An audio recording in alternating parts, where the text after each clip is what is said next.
Hello, welcome to the Cartographia IS, a revolution in Indian education. I am Kirti, and in this lecture we are going to discuss some of the questions of environment series that we have begun. Before starting, let's discuss Cartographia IS use a unique technique that is book to map technique, जिसमें आपको कुछ भी रटना नहीं पड़ेगा, आपका पूरा syllabus map के जरिए करवा के आपके लिए चीज़ें सिंपल एंड ईजी बना दी जाएगी. And also we use your photogenic memory ताकि आपके लिए चीज़ें और भी रिमेम्बरिंग बन जाए. कार्टोग्राफिया IS आपके लिए यूपीएससी पंचामृत स्टडी नोट्स लाया है which provides you written guarantee of 30 questions and also we have begun with UPPCS 60 days crash course which provides you written guarantee of 90 question. So hurry up, join this course and don't be late. चलिए फिर questions के साथ begin करते हैं. Question number 1, consider the following states Chhattisgarh, Madhya Pradesh, Maharashtra and Orissa. तो अब question देखते हैं क्या है. With reference to the states mentioned above, in terms of percentage of forest cover to the total area of the state, which of the following statement is correct in the ascending order? मतलब जैसे ही हम ascending order में बढ़ते हैं तो percentage of forest cover in comparison to the total area of state, इनमें से कौन से स्टेट का सबसे ज़्यादा है. तो सिंपल टर्म्स में ये पूछा जा रहा है कि किस स्टेट में सबसे ज़्यादा परसेंटेज ऑफ फॉरेस्ट एरिया है in comparison to the area of the total state. ठीक है, तो इसमें सबसे ज़्यादा किस में है. अगर हम 2019 का डेटा देखें जो हमें हर 2 साल में जो हमें मिलता है फॉरेस्ट रिपोर्ट का डेटा, इसके अकॉर्डिंग देखते हैं सबसे ज़्यादा जो अगर फॉरेस्ट कवर है in comparison to the area that is in Chhattisgarh.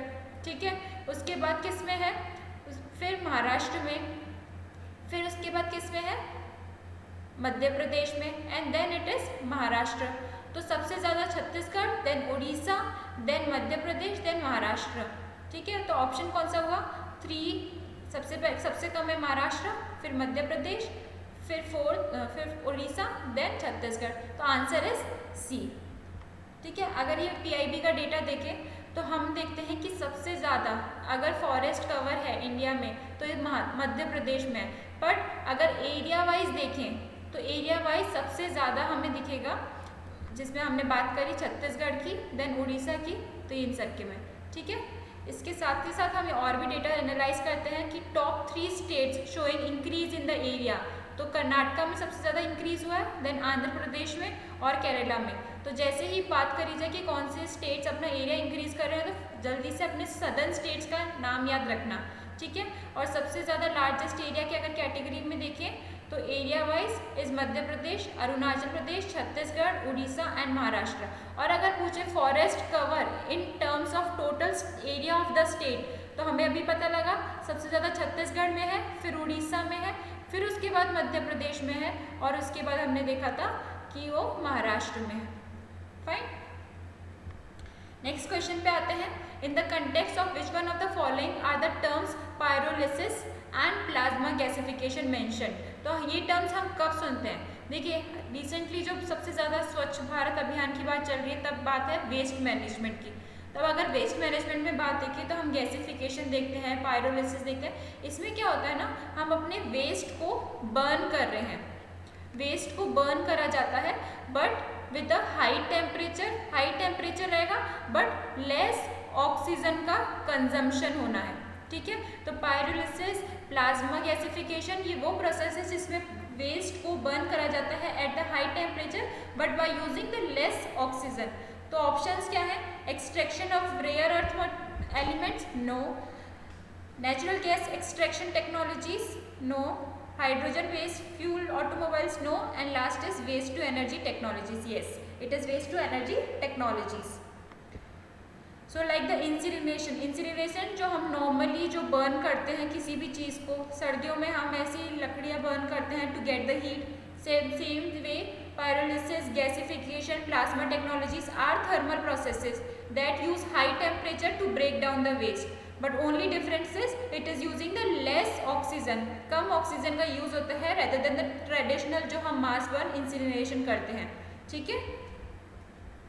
With reference to the agriculture soil, consider the following statement. A high content of organic matter in soil drastically reduces its water holding capacity. Water does not play any role in the sulfur cycle.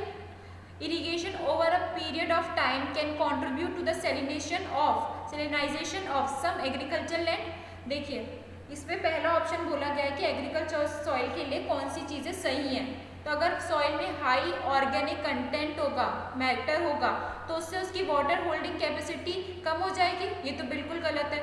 Organic matter है उसको और भी ज़्यादा water holding capacity provide करता है। तो first option is automatically wrong. अगर अपन imagine भी करें तो हम क्या कहते हैं, जनरली हम मेन्योर डालते हैं सॉइल में, ह्यूमस डालते हैं। क्यों? बिकॉज उससे वो उसके अंदर ऑर्गेनिक मैटर एंटर करता है और सॉइल और ज़्यादा फर्टाइल एंड वाटर होल्डिंग बन जाती है। सेकंड कह रहा है soil does not play any role in the sulphur cycle. This is wrong. Soil में जो नाइट्रोजन फिक्सेशन का काम होता है उसमें sulphur play a very great role. Fine. साथ ही साथ अगर हम तीसरा ऑप्शन देखें तो irrigation over a period of time can contribute to the salination of some agriculture land. Yes, कई बार आप देखते हैं कि अगर वाटर बहुत ज़्यादा प्रोवाइड कर दो एग्रीकल्चर लैंड को, बहुत ज़्यादा इरिगेशन करने लग जाए अगर हम एक लैंड पे, तो उसमें जो मिट्टी होती है वो कहीं सलाइन बन जाती है। सलाइन मतलब जिसमें बहुत ज़्यादा सॉल्ट होता है, वैसी बन जाती है। तो आंसर विल बी 1, 2 तो नहीं है, 1 भी नहीं है, this also not, B is the correct answer. With reference to the circumstances in India, agriculture, the concept of conservation agriculture assumes significance. Which of the following fall under the conservation of agriculture? तो इनमें से पूछा जा रहा है conservation of agriculture. Agriculture इस तरीके से किया जाए, conservation of agriculture, conservation agriculture वो टेक्निक है जिसमें हम एग्रीकल्चर इस तरीके से करें ताकि सॉइल को मिनिमम हार्म हो, उसकी जो नेचुरल फर्टिलिटी है, उसका जो नेचुरल जो उसका तरीका है, जिस तरीके से वो फंक्शन करती है, वो हमको इंटैक्ट रखना है, उसी तरीके से ओरिजिनल रखना है, उसकी ज़्यादा साथ हम उसको छेड़छाड़ी नहीं करनी।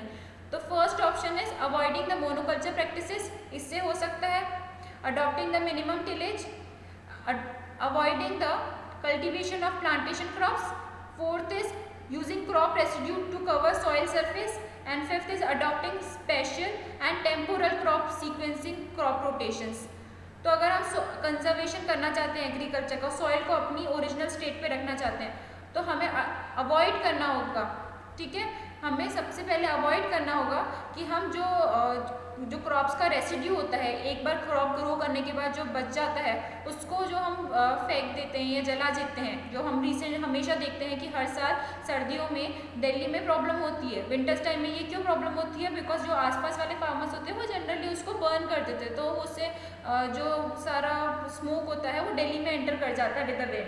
तो हमें क्या करना चाहिए, जो क्रॉप्स का रेसिड्यू बचा, जो लास्ट में वेस्ट बचा, उसको हमें सॉइल में डाल देना चाहिए, तो उसकी ओरिजिनल जो क्वालिटी होती है सॉइल की वो सही रहेगी। तो फोर्थ इज द वन।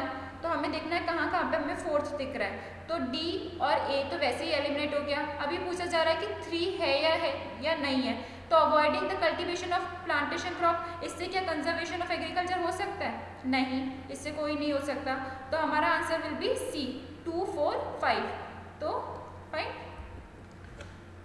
अब आगे देखते हैं, which of the following practices can help in water conservation in agriculture. Water conservation कौन से एग्रीकल्चर प्रैक्टिस में कर सकते हैं हम? रिड्यूस और zero tillage of the land, applying gypsum before irrigating the field, allowing the crop residue to remain in the field. तो कौन सी वाली कैटेगरी से हमारा वाटर कंजर्वेशन हो सकता है? तो अगर हम वाटर का रिड्यूक्शन करते हैं, हम रिड्यूस और जीरो टिलेज करें सॉइल का, तो उससे वाटर कंजर्वेशन होगा? नहीं, अब उससे तो हमको जीरो टिलेज और ये सब ज़्यादा करना चाहिए। Avoiding the gypsum before irrigating the field, yes it is a proven result कि अगर हम जिप्सम अप्लाई करते हैं तो वाटर की जो अब्जॉर्प्शन कैटेगरी होती है और वाटर की कंजर्वेशन कैपेसिटी होती है वो सॉइल की इंक्रीज हो जाती है। तो अगर हम जिप्सम लगाएंगे बिफोर इरिगेटिंग द फील्ड, तो वाटर की जो अब्जॉर्प्शन एंड कंजर्वेशन की क्वालिटी होती है सॉइल की वो और ज़्यादा इंक्रीज हो जाती है। तो option 2 is correct. Allowing the crop residue to remain in the soil, yes अगर हम क्रॉप का रेसिड्यू रहने देंगे तो वाटर और ज़्यादा कंजर्व होगा एग्रीकल्चर में। तो answer will B this, reduce zero and tillage of the land, yes. तो answer will be D, 1, 2, 3। The term domestic content requirement is sometimes seen in the news with reference to domestic content requirement। ऐसा हमने 2016-17 में देखा था कि America और India के बीच में एक टसल चल रहा था। इस टसल का ये था कि इंडिया ने बोला था कि हम जो हमारे जो सोलर पैनल्स होंगे, इंडिया ने बोला था कि डोमेस्टिक कंटेंट रिक्वायरमेंट की एक पॉलिसी, एक सजेशंस और इस तरीके की टेक्निक अपनाई थी जिसमें जो हम सोलर पैनल्स को मैन्युफैक्चर करेंगे उसमें जो डोमेस्टिकली मैन्युफैक्चर्ड पार्ट्स होते हैं वो डोमेस्टिकली मैन्युफैक्चर्ड होने चाहिए। तो इसका अमेरिका ने WTO में अपोज किया था। तो ये किससे रिलेटेड है? Developing solar power production in a country, granting license to foreign TV channels in a country, no. Exporting our food products to the other countries, no. Permitting foreign education institution to set up their campuses in a country, there is no problem. और recently तो campuses को allow भी करा था। तो answer is A, developing solar power production in a country। अगला देखते हैं, it is possible to produce algae based biofuels, but what are the likely limitations of the developing countries in promoting this industry? Production of algae-based biofuel is possible in only seas and not on continents. Setting up engineering the algae-based biofuel production requires high level of expertise and technology until the construction is completed. Economically viable production necessitates the setting up of large-scale facilities which may raise ecological and social concerns. तो कौन सी चीज़ें दिक्कत कर रही है, कौन सी चीज़ें problem create कर रही है कि बायोफ्यूल, एल्गी बेस्ड बायोफ्यूल का प्रोडक्शन करना इन द डेवलपिंग कंट्रीज? सो ये जो फर्स्ट ऑप्शन है कि ये सिर्फ सीज में हो सकता है, कॉन्टिनेंट में नहीं हो सकता है, तो ये तो गलत है। Secondly, setting up and engineering the algae based biofuel production requires high level of expertise और टेक्नोलॉजी रिक्वायर्ड होता है जो अभी इतनी डेवलपिंग कंट्रीज के पास अवेलेबल नहीं होती। ठीक है। Economically viable production necessitates the setting up of large scale facilities which raise ecological and social concerns। ये डेवलपिंग कंट्रीज के साथ प्रॉब्लम है कि जहाँ पे अगर कोई ऐसा प्रोजेक्ट वो आइडेंटिफाई करते हैं और लोकल पॉपुलेशन को उससे रेजिस्ट करने लग जाते हैं तो वो प्रोजेक्ट और प्रोडक्ट कंप्लीट नहीं हो पाता। तो ये third option is also correct. तो ओनली इट इज कि हमें ये सीज में और continents on the land also both it can be done. तो answer is B. Fine. Which of the following are the advantages of practicing drip irrigation? Drip irrigation पता है ना क्या होता है? जैसे अगर हमें एग्रीकल्चर लैंड है, अगर जनरली हम क्या करते हैं, स्प्रिंकलर से वाटर प्रोवाइड करते हैं, जो हम देखते हैं या तो पंप से, जो पंप सेट्स होते हैं उससे वाटर प्रोवाइड करते हैं to the crops. Drip irrigation में क्या होता है कि जो ड्रिप बाय ड्रिप उस क्रॉप के, इस पर्टिकुलर क्रॉप के रूट्स में ही वाटर को अवेलेबल कराया जाएगा। तो इससे क्या होता है ना कि वाटर का कंजर्वेशन होता है, वाटर वेस्टेज मिनिमम होता है। फाइन। बिकॉज क्योंकि जो ड्रॉप वाटर आएगा तो वहीं पे वाटर अवेलेबल होगा जहाँ पे रिक्वायर्ड है, और जो अननेसेसरी वाटर होता है उसको हम अवॉइड कर सकते हैं यूसेज के लिए। ठीक है, यूसेज से। तो first is reduction in weed, reduction in soil salinity and reduction in soil erosion. तो इरोजन तो बच जाएगा बिकॉज सॉइल की जो वाटर, ज़्यादा वाटर सॉइल के साथ बह जाता है वो बच जाएगा। तो रिडक्शन इन सॉइल इरोजन ये तो सही है, तो थर्ड ऑप्शन तो करेक्ट है। ठीक है। रिडक्शन इन सॉइल सैलिनिटी, ये कोई प्रूवन रिजल्ट नहीं है कि अगर अपन वाटर को ड्रिप से डालें क्रॉप के अंदर तो उससे सैलिनिटी कम हो जाएगी। तो second option is wrong. First is reduction in weed. यहाँ ये एक वन ऑफ द माना जाता है सजेशन कि अगर हम ड्रिप इरीगेशन डालेंगे तो जो वीड आ जाती है जो सराउंडिंग द क्रॉप वो कम होती है। तो answer will be C, 1 and 3 only. Okay, fine. Next question, net metering is sometimes seen in the news in the context of promoting the net metering. हम कहाँ पे जनरली देखते हैं? Production and usage of solar energy by the households and consumers, use of piped natural gas in the kitchens of household, installation of CNG kits in the motor cars और installation of water meters in the urban household। तो इन कौन से cases में हमें net metering का concept दिखता है? तो हम जनरली देखें जो प्रोडक्शन यूनिट्स होती हैं अगर वो सोलर एनर्जी को यूज़ करती हैं और हाउस होल्ड में प्रोडक्ट प्रोवाइड किया जाता है तो उनको क्रेडिट मिलता है, मतलब उनको कुछ इंसेंटिव मिलता है for using the solar energy while supplying to the household. तो it is connected to the production and use of solar energy by the households and consumers. Why does the government of India promote the use of neem coated urea in agriculture? अभी है ना recently 2016-17 में government ने budget में भी इस चीज़ में बात करी थी और हमेशा गवर्नमेंट के भी पॉलिसी के भी तरीके से अडॉप्ट किया गया है।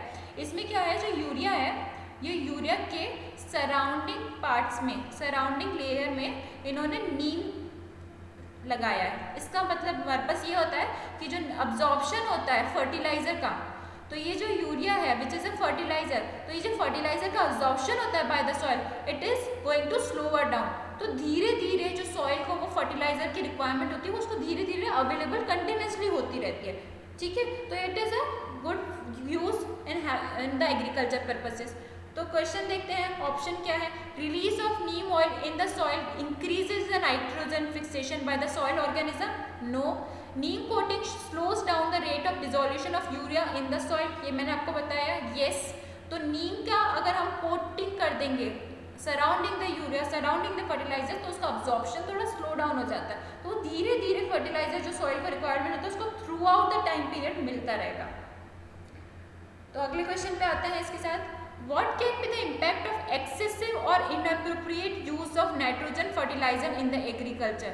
तो कौन सा excessive use of nitrogen fertiliser से सॉइल एग्रीकल्चर में क्या नेगेटिव इम्पैक्ट आता है? अगर हम prolification of nitrogen fixing organism in soil can occur, increase in the acidity of soil can take place और leaching of nitrate to the ground water can occur. तो अगर हम बहुत ज़्यादा नाइट्रोजन फर्टिलाइजर सॉइल में डालते हैं तो उसका नेगेटिव इम्पैक्ट क्या है? सबसे पहले क्या होगा ना, अगर हमने बहुत ज़्यादा फर्टिलाइजर दे दिया तो फर्टिलाइजर में क्या मिलता है हमें जनरली? नाइट्रोजन। अगर ये बहुत ज़्यादा डाल देंगे तो वो जो क्या लीचिंग, मतलब कि ग्राउंड वाटर में ये जो फर्टिलाइजर है वो बहुत ज़्यादा अक्यूमुलेट होने के चांसेस रहते हैं बिकॉज ऑफ लीचिंग। तो ये third option is correct. Increase in the acidity of soil can take place और the purification of nitrogen fixing micro organism can occur, ये कोई करेक्ट आंसर नहीं है। तो answer will be 2 and 3 C. तो soil में एसिडिटी इंक्रीज हो सकती है अगर हमने बहुत ज़्यादा नाइट्रोजन का यूसेज किया, और नाइट्रेट भी लीच कर सकता है, अक्यूमुलेट हो सकता है in the base of the ground water. Fine, तो answer is C 2 and 3। In India, the problem of soil erosion is associated with which of the following? Soil erosion हमें generally कहाँ पे दिखता है? टेरेस कल्टीवेशन में, deforestation में, या tropical climate में। देखिए ये तो हमें पता है कि वाटर को कंजर्व करने के लिए ही और सॉइल इरोजन से बचाने के लिए ही हम टेरेस कल्टीवेशन करते हैं। अगर इस पिक्चर में देखो तो ये माउंटेन टाइप एरिया होता है, हिली टाइप एरिया होता है, यहाँ पे ये बर्न्स क्रिएट करते हैं, ऐसे बैरियर क्रिएट करते हैं ताकि जो सॉइल नीचे बह जाती है उसके कारण जो सॉइल के इंपॉर्टेंट मिनरल्स होते हैं वो लोअर एरिया में बह के ऊपर वाली सॉइल अनफर्टाइल कर देते हैं। तो उसको बचाने के लिए ही ये ऐसे Burns type create, barrier type create करते हैं, इसको कहते हैं टेरेस कल्टीवेशन। तो इससे तो सॉइल का कंजर्वेशन होता है, ठीक है, सॉइल इरोजन से होने को बचता है। तो first option is wrong. Deforestation से ज़रूर होता है, मैंने आपको कल वाली क्लास में बताया था, जो प्लांट्स होते हैं उनकी जो रूट्स होती है वो सॉइल को बाइंड करके रखती है। तो अगर बहुत ज़्यादा फ्लड आ जाए या इनफ्लो ऑफ वाटर हो जाए तो जनरली क्या करते हैं, अगर ये ट्रीज नहीं होते तो सॉइल बह जाती है वाटर के साथ। पर इस केस में क्या हो रहा है, यहाँ पे जब हमने ट्रीज लगा दिए तो जो सॉइल को रूट्स बाइंड करके रखती है उसके कारण उसका इरोजन नहीं होता। तो second option second option deforestation is correct. और ट्रॉपिकल क्लाइमेट से तो इसका कोई रिलेशन ही नहीं है सॉइल इरोजन का, तो answer will be B 2 only. अगला देखते हैं, with reference to the neem tree consider the following statement. Neem oil can be used as a pesticide to control the proliferation of some species of insects and mites. Okay. Neem seeds are used in the manufacture of biofuels and hospital detergents. Okay. Neem oil has application in pharmaceutical industry, ये तो हमें अच्छे से पता होगा। हर घर में हम क्या करते हैं, नीम का यूसेज क्यों करते हैं? As a medicinal property, because ये बहुत सारे जो इन्फेक्शंस होते हैं या एलर्जिक कंडीशंस होती है उसको प्रिवेंट करते हैं। तो neem oil has application in pharmaceutical industry, ये तो करेक्ट है, ठीक है। तो अभी हमें किसके बीच में चूज़ करना है? फर्स्ट ऑप्शन ए तो हमारा वैसे करेक्ट इनकरेक्ट हो गया। अभी हम देखें तो ये हॉस्पिटल डिटर्जेंट्स होते हैं, जो बायोफ्यूल्स होते हैं, वहाँ पे भी नीम सीड्स का यूज़ करा जाता है because it has a very good property in the, मतलब ये एलर्जी हटाने को, बैक्टीरिया को हटाने के लिए इनका बहुत अच्छा यूजेज है। तो ऑप्शन 2 इज़ ऑल्सो करेक्ट। तो अगर हम देखें बच्चा क्या, pesticide can be use as a pesticide to control. देखो ऐसी सारी जो बैक्टीरिया वायरसेस होते हैं ना उसके लिए नीम बहुत यूजफुल होता है। तो ये ऑप्शन 1 इज ऑल्सो करेक्ट। तो answer will be D 1, 2, 3 all are correct. इसको हॉस्पिटल डिटर्जेंट के लिए भी यूज़ कर सकते हैं, फार्मास्यूटिकल के लिए भी यूज़ कर सकते हैं, और पेस्टिसाइड के तरीके से भी यूज़ कर सकते हैं to kill the insect and mites. अगला क्वेश्चन देखते हैं, in India the cluster bean guar is traditionally used as a vegetable और animal feed, but recently the cultivation of this has been assumed significance. हमेशा से हम गुआर को, जो क्लस्टर बीन होता है, उसको हम वेजिटेबल की तरीके से या एनिमल को एज अ फॉडर यूज करते थे, एनिमल को फॉडर देने के लिए, बट रिसेंटली हमने उसका इंपॉर्टेंस बहुत ज़्यादा गुआर का देखा है, क्लस्टर बीन का देखा है। ऐसा क्यों? विच one of the following statements is correct? The oil extracted from the seed is used in the manufacture of biodegradable plastic. The gum made from its seed is used in the extraction of shale gas. The leaf extractor of this plant has the properties of antihistamines and histamines. And last is it is a source of high quality biodiesel. अगर मैं आपको recent instance बताऊं कि जब 2016 और 17 में जो America था, अमेरिका को शेल ऑयल के रिजर्व्स मिले थे, ठीक है, शेल गैस के रिजर्व्स मिले थे, तो उसको एक्सट्रैक्ट करने के लिए उन्होंने काफ़ी ज़्यादा इंडिया से इंपोर्ट किया था ऑफ गुआर क्लस्टर बीन्स। इसको बहुत ज़्यादा इंपॉर्टेंस हो गई थी, तो इंडिया ने जब बहुत ज़्यादा एक्सपोर्ट किया गुआर का, तो उसका डायरेक्ट इम्पैक्ट क्या हुआ कि डोमेस्टिक अवेलेबिलिटी उसकी बहुत कम हो गई। इसके कारण अगर डोमेस्टिक अवेलेबिलिटी कम हो गई और डिमांड तो उतनी है, तो इसके प्राइस बहुत ज़्यादा इंक्रीज कर गए, तो इसलिए इसकी इंपॉर्टेंस बहुत ज़्यादा बढ़ गई है, बिकॉज इसके जो सीड्स होते हैं वो यूज़ करे जाते हैं extraction of shell gas. Consider the following agricultural practices: contour bunding, relay cropping, zero tillage in the context of the total global climate change. Which one of the following helps in carbon sequestration and storage in the soil. अब हम देखते हैं कि अगर globally हम carbon का storage करना चाहते हैं सॉइल में, क्यों? ऑलरेडी हम जो ग्लोबल वार्मिंग कर रहे हैं और इतना ज़्यादा कार्बन डाइऑक्साइड का एमिशन कर रहे हैं, उसके लिए हमें ऐसी प्रैक्टिसेस को अडॉप्ट करना ज़रूरी बन गया है जहाँ पे जो कार्बन का स्टोरेज है, वो कार्बन सिंक है, वो क्रिएट करा जा सके। कल वाली क्लास में भी हमने देखा था कि जो कार्बन का सिंक है वो मरीन ओशन लाइफ में भी, ओशन स्फीयर में भी क्रिएट करने की और कंजर्व करने की चांसेस हम और एडवांटेजेस को हम यूज़ कर रहे हैं। क्यों? बिकॉज जो ज़्यादा अगर ओशन में भी कार्बन का स्टोरेज काफ़ी ज़्यादा रहता है, सेम चीज़ लैंड में भी हम ऐसे पॉसिबिलिटीज़ को ढूंढ रहे हैं जहाँ पे कार्बन का जो स्टोरेज है, वो सिंक है, वो क्रिएट करा जा सके। तो ऐसी कौन सी एग्रीकल्चर प्रैक्टिस है जो हेल्प करती है कार्बन स्टोरेज में इन द सॉइल? देखो, contour bunding, release and zero tillage, इनमें से कौन सी, अगर हम देखें इनमें से कौन सी प्रैक्टिस है जो कार्बन का स्टोरेज करती है, तो कॉन्टोर बंडिंग करता है, रिले क्रॉपिंग भी करता है और जीरो टिलेज भी करता है। अब हम देखते हैं कि कैसी प्रैक्टिसेस होती है। ये है कॉन्टोर बंडिंग। अब देखो, इस तरीके से हमने सॉइल को ऐसे स्मॉल ब्लॉक्स बना के रखा है, तो इसमें जो कार्बन का अब्जॉर्प्शन होता है वो काफ़ी ज़्यादा इंक्रीज हो जाता है। And at the same time tillage मतलब कि सॉइल को इस तरीके से रोटेट करना, उसको कल्टीवेट करना कि उसका कंटिन्यूसली रोटेशन होता रहे। इसके कारण जो कार्बन का अब्जॉर्प्शन होता है सॉइल में वो इंक्रीज हो जाता है। सेम वे अगर हम रिले क्रॉपिंग देखें तो हम जैसे डिफरेंट टाइप के क्रॉप्स यूज़ कर रहे हैं इसमें, तो कार्बन का अब्जॉर्प्शन और भी ज़्यादा इंक्रीज हो जाता है। It is a scientific practices. तो बिकॉज ऑफ दैट हम कह सकते हैं कि कॉन्टोर बंडिंग, रिले क्रॉपिंग और zero tillage, all the three AB 1 to 3 are the correct. तो सी इज द आंसर।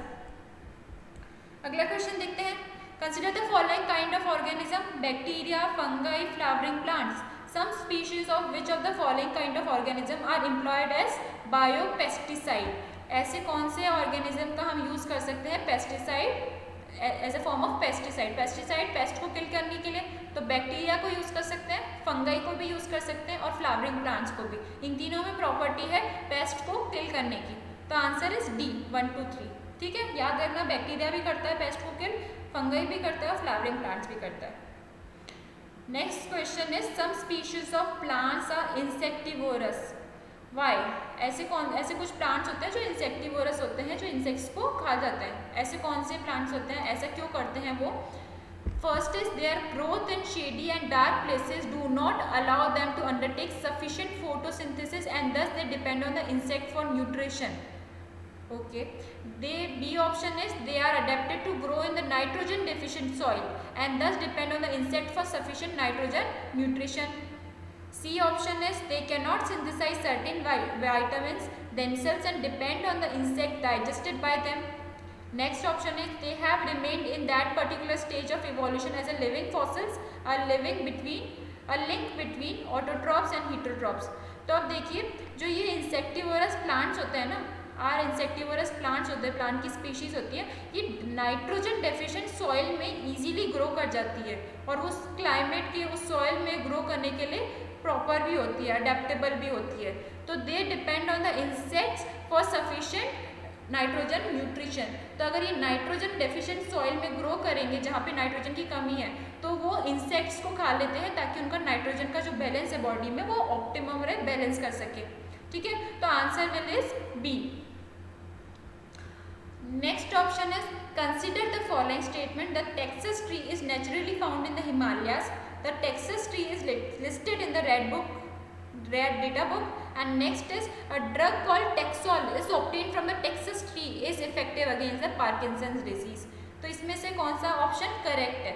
अब देखिए हिमालय एरियाज में हमें ये जनरली कोल्ड क्लाइमेट में ही हमें ये टेक्सास ट्री मिलता है। तो जनरली हमें लद्दाख, हिमाचल प्रदेश और हिमालयस वाले एरिया में इस कोल्ड क्लाइमेट में टेक्सास ट्री मिलेगा। और इसमें से ये जो ट्री है ना, ये काफ़ी ज़्यादा कंजर्व किया जाता है, इसलिए इसको रेड डेटा बुक में रखा हुआ है कंजर्वेशन कैटेगरी में।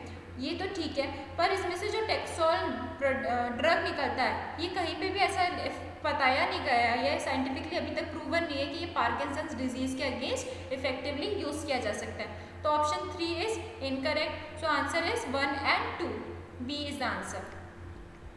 King cobra is the only snake that makes its own nest. Why does it make its nest? वो नेस्ट किंग कोबरा अपना नेस्ट क्यों बनाता है? तो first is it is a snake eater and this nest helps attract the other snacks.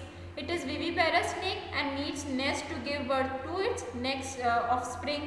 Then it is a oviparous snake and lays its egg in the nest and guards the nest until they are hatched. It is a large cold-blooded animal and needs a nest to hibernate in the cold season. अगर देखिए viviparous क्या होता है और ओमनीपेरस क्या होता है? Viviparous मतलब जो स्पीशी है, विविपेरस मतलब जैसे स्पीशी है जो अपने ऑफस्प्रिंग को बर्थ देती है, तो वो अपने ऑफस्प्रिंग को आउटसाइड इट्स बॉडी बर्थ देती है and secondly it continues to feed its offspring, अपने ऑफस्प्रिंग को कंटिन्यूसली फीड करती रहती है थ्रू द मिल्क। ओके, तो ये विविपेरस एनिमल्स होते हैं। अब ये हम देखें स्नेक के साथ ये प्रॉपर्टी अप्लाई करती है। अगर हमने ओविपेरस देखें तो ये अपने यंग वंस को, अपने ऑफस्प्रिंग को अपनी बॉडी के अंदर ही प्रॉपरली डेवलप करते हैं और बाद में उनको बाहर आने देते हैं। और ये अगर हम प्रॉपर्टी देखिए ओविपेरस की, तो वो अपने यंग वंस को फीड नहीं करते थ्रू द मिल्क। तो आंसर इज विविपेरस। तो इनकी जो विविपेरस होते हैं वो अपनी बॉडी के अंदर ही अपने ऑफस्प्रिंग को काफ़ी डेवलप कर देते हैं, देन अगेन बाहर आने के बाद उनको फीड करते हैं। ठीक है, तो आंसर इज किंग कोबरा के लिए इसलिए ये नेस्ट बनाता है ताकि उसका जब ऑर्गेनिज्म जो उसका लिविंग वन है जब वो बाहर आ जाए तो उसको वो बाहर आके फीड कर सके। Fine. Consider the following statement, biodiversity hotspots are located only in tropical regions.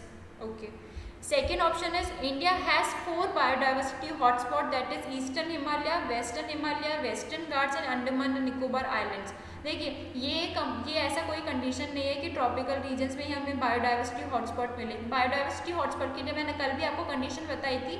एक तो फर्स्ट कंडीशन थी स्पीशीज़ रिचनेस, बहुत ज़्यादा species, different kind of variety of diversity of species होना चाहिए। सेकेंड चीज़ वो उस एरिया के लिए एंडेमिज्म हो जाना चाहिए एंड उसी एरिया में ग्रो करना चाहिए। और तीसरी चीज़ मैंने बताई थी कि उसको थ्रेट होना चाहिए, उसके सर्वाइवल को थ्रेट होना चाहिए, स्पीशीज़ के सर्वाइवल को। तो मैंने इसके लिए कंडीशन बताई थी। ये तीनों कंडीशन फॉर्म करती है to declare any area as a biodiversity hotspot. तो इंडिया में देखें ऐसा कंपलसरी नहीं है कि ट्रॉपिकल रीजन में मिलेगा। तो ये अब हम इंडिया में कंडीशन देखते हैं कि इंडिया में कहाँ पे है। तो ईस्टर्न हिमालयाज वाला रीजन जो है, ईस्टर्न हिमालयाज वाला रीजन है, यहाँ पे हमें बायोडाइवर्सिटी, ये हमारा बायोडाइवर्सिटी हॉटस्पॉट हमें मिलता है। वेस्टर्न हिमालय में नो, वेस्टर्न हिमालयाज में नहीं मिलता। वेस्टर्न घाट्स में मिलता है यस, और जो ईस्टर्न और हमारा अंडमान एंड निकोबार है यहाँ पे नहीं मिलता। और तो कौन सी एरिया है जहाँ पे हमें बायोडाइवर्सिटी हॉटस्पॉट मिलता है? इसका फर्स्ट एरिया हमें दिखता है इंडो बर्मा में। ठीक है, तो इंडिया बर्मा वाला रीजन में भी जो इंडिया के ईस्टर्न साइड पे लोकेटेड है वहाँ पे हमें ये मिलता है। सेकेंडली हमें कहाँ पे मिलता है? ये सुंदरबन वाले एरिया में, जो इंडिया का ये सुंदरबन वाला एरिया है यहाँ पे वेस्ट बंगाल वाले एरिया में, वहाँ पे हमें ये मिलता है। अगली चीज़ देखते हैं, consider the following statements, the boundaries of national parks are defined by legislature. ये नहीं है। स्टेट गवर्नमेंट डिक्लेयर करती है कि उनका कौन सा area is the national park, ये लेजिस्लेचर लॉ के थ्रू नहीं डिफाइन होता। A biosphere reserve is declared to conserve a few species of flora and fauna. A wildlife sanctuary is limited. Biotic interference is permitted. तो अगर हम national park और wild life sanctuary के बीच में difference देखें तो हमें मेजर डिफरेंस ये होगा कि नेशनल पार्क में बिल्कुल भी कोई भी एक्टिविटी अलाउड नहीं है, not at all any activity is allowed. पर अगर हम वाइल्ड लाइफ सेंचुरीज में देखें तो some activities with limited with permission, unlimited activities are allowed. तो limited biotic interference is allowed in the wild life sanctuaries, yes. तो first third is right, first is wrong. अगर second वाला option देखें तो biosphere reserve is declared to conserve a few species of flora and fauna, yes this is also correct. कि ये biosphere reserve में मैंने आपको कल भी बताया था कि देर इज को एग्जिस्टेंस ऑफ, साथ साथ में रह सकते हैं कौन कौन, ह्यूमन बीइंग्स और other living organisms and the जो बायोस्फीयर है, जो पूरा एरिया है, इसमें हमें बैलेंस बनाना पड़ता है कि एनिमल की स्पीशीज, ह्यूमन की स्पीशीज और आसपास का जो हमारा बायोस्फीयर है वो एक दूसरे से इंटरकनेक्टेड एंड लिंक्ड एंड को एग्जिस्ट करे। तो answer is 2 and 3 B। Last question is consider the following pairs, protected area और आपके वेल नोन स्पीशीज कौन सा है। तो अगर हम भितरकनिका में देखें, भितरकनिका हमें कहाँ पे मिलेगा, उड़ीसा में मिलेगा, ठीक है।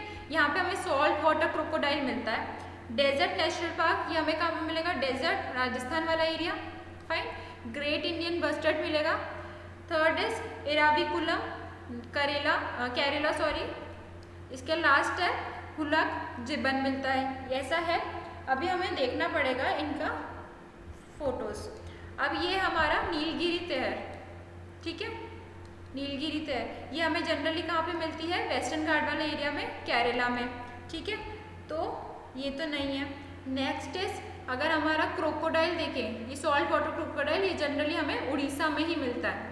ये भितरकनिका नेशनल पार्क, ये भितरकनिका वाला एरिया है जो, यहीं पे हमें ये सॉल्ट वाटर क्रोकोडाइल मिलता है। अगर हम ये राजस्थान की बर्ड देखें, ग्रेट इंडियन बस्टर्ड, तो ये हमें वहीं पे मिलती है, ठीक है। तो ये होगी डेजर्ट नेशनल पार्क में। तो कौन कौन सा ऑप्शन ठीक है, फर्स्ट वाला ऑप्शन तो ठीक है, सॉल्ट वाटर क्रोकोडाइल हमें भितरकनिका में मिलता है उड़ीसा में। सेकंड वाला हमें desert national park great Indian bustard ही मिलती है, yes this is also correct. ये थर्ड वाला ऑप्शन इज नॉट राइट, तो हमें देखना कौन सा सही है, 1 और 2 राइट है, तो B is the correct one, yes B is the correct one, 1 and 2 only. तो उम्मीद करती हूँ आपको ये सीरीज से बहुत हेल्प मिली होगी, आपके काफ़ी ज़्यादा कॉन्सेप्ट और ज़्यादा क्लियर एंड अच्छे से समझ में आए होंगे। तो अगर आप हमारा यूपीएससी स्टडी नोट्स को परचेज करना चाहते हैं या हमारे यूपीपीसीएस 60 डेज क्रैश कोर्स को ज्वाइन करना चाहते हैं, तो you can click on the link in the description box और you can contact on this number and you can follow us on the Twitter, Facebook, Instagram and YouTube. Thank you for watching and have a nice day.